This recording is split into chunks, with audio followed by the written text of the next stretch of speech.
식사 후 우리는 무심코 반복하는 행동들이 있죠.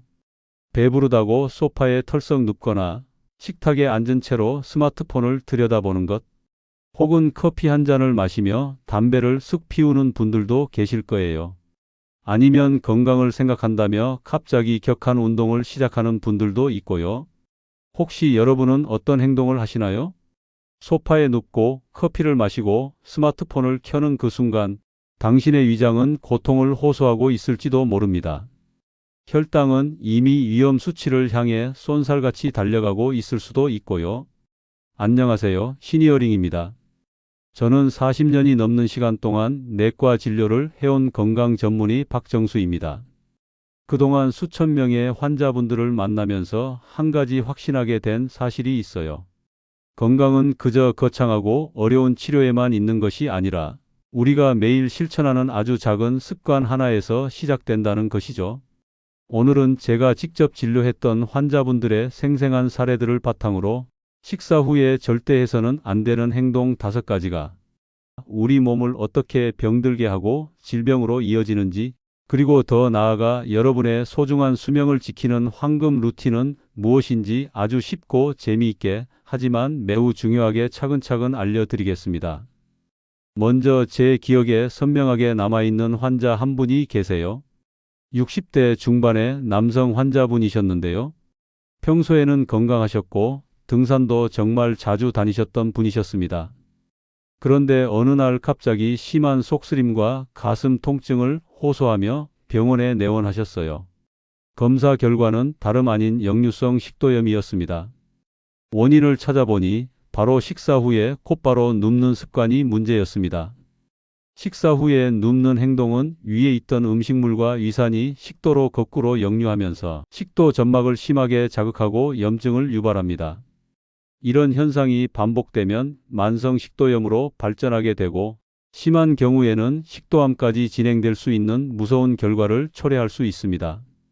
특히 늦은 밤 야식을 먹고 바로 눕는 습관은 숙면을 방해하고 수면의 질을 급격히 떨어뜨리며 체중 증가와 더불어 당뇨병 위험까지 높이는 지름길이 될 수 있으니 각별히 주의하셔야 합니다. 늦은 밤에 섭취하는 고칼로리 음식은 위산 분비를 더욱 촉진하여 역류성 식도염 증상을 악화시키고 소화되지 않은 음식물이 위에 오래 머물게 하여 위산 역류 가능성을 크게 높입니다. 또한 식후 즉시 눕는 자세는 위장으로 가는 혈액의 흐름을 방해하여 소화 과정을 더디게 만들고 이는 복부 팽만감과 소화 불량을 유발할 수 있습니다. 수면 중 위산 역류는 잠꼬대나 기침, 심하면 수면 무호흡증으로 이어져 다음 날 피로감을 가중시키고 전반적인 생활의 활력을 떨어뜨리므로 야식 후 바로 눕는 습관은 반드시 고쳐야 할 대표적인 건강 악화 요인입니다. 또 다른 환자분은 70대 여성분이셨는데 식사 후마다 담배를 피우는 습관이 있으셨습니다.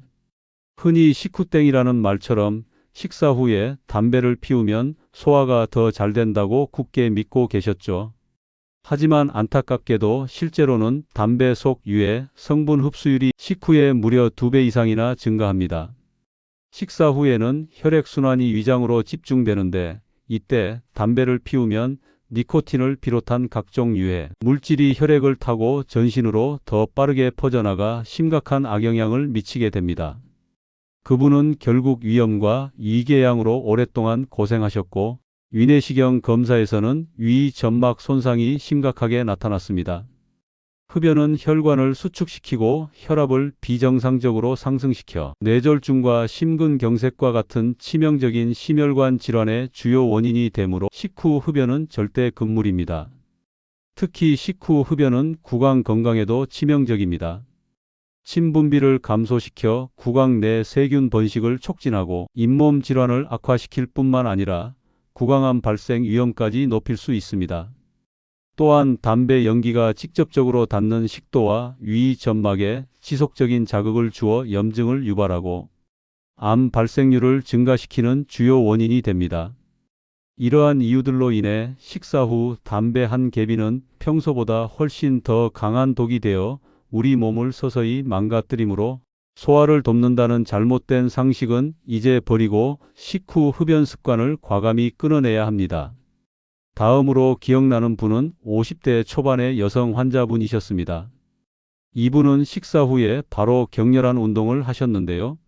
혈당 조절을 위해 운동을 하신다고는 했지만 식사 직후에 격한 운동을 하면 소화기관으로 집중되어야 할 혈액이 근육으로 분산되면서 복통, 구토는 물론이고 심한 경우에는 실신까지 유발할 수 있습니다. 그분은 실제로 운동 중에 갑자기 어지럼증으로 쓰러지셨고 검사 결과 저혈당 쇼크 상태였습니다. 운동은 분명 건강에 아주 좋지만 무엇보다 타이밍이 매우 중요합니다. 식사 후에는 소화를 위해 위장으로 많은 혈액이 몰려야 하는데 격렬한 운동을 하면 근육으로 혈액이 분산되어 소화 불량을 일으키기 쉽습니다. 또한 식후 혈당이 급격히 높아진 상태에서 무리한 운동은 혈당 조절에 오히려 방해가 될 수 있습니다. 심박수가 급격히 증가하고 혈압이 상승하여 심장에 무리를 줄 수도 있으므로 특히 심혈관 질환 위험이 있는 분들은 식후 격렬한 운동을 피해야 합니다. 식후 운동은 가벼운 산책이나 스트레칭 정도가 가장 적절하며 격한 운동은 식사 후 최소 1시간에서 2시간이 지난 후에 시작하는 것이 좋습니다.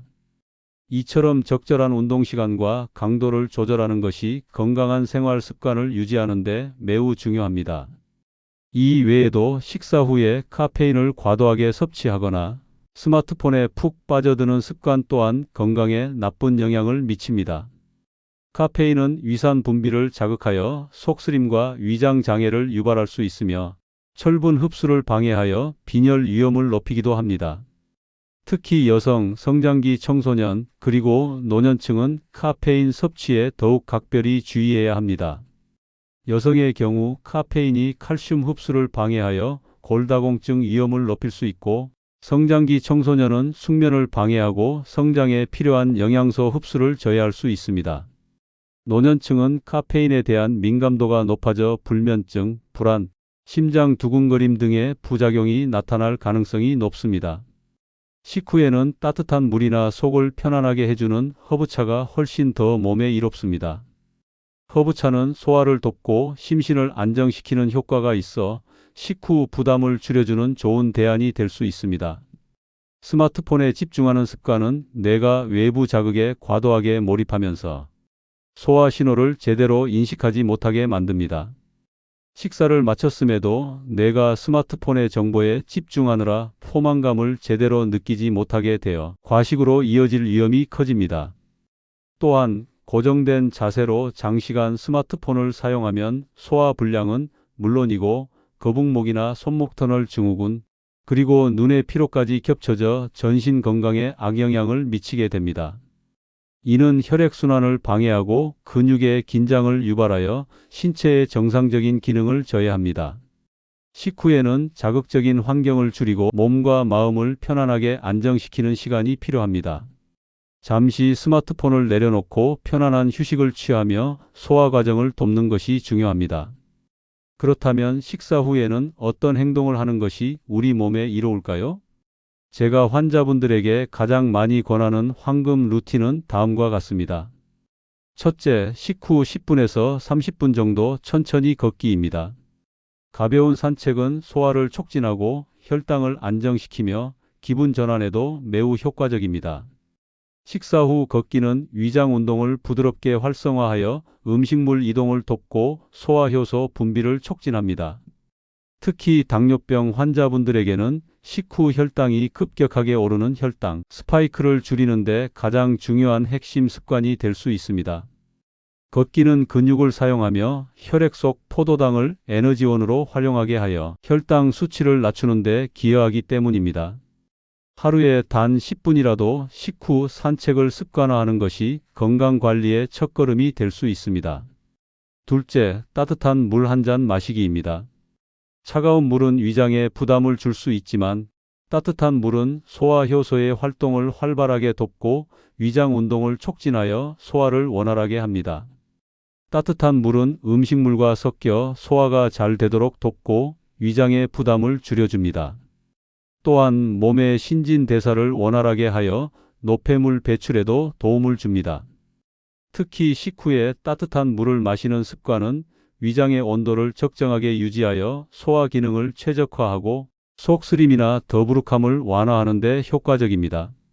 셋째, 명상이나 깊은 호흡입니다.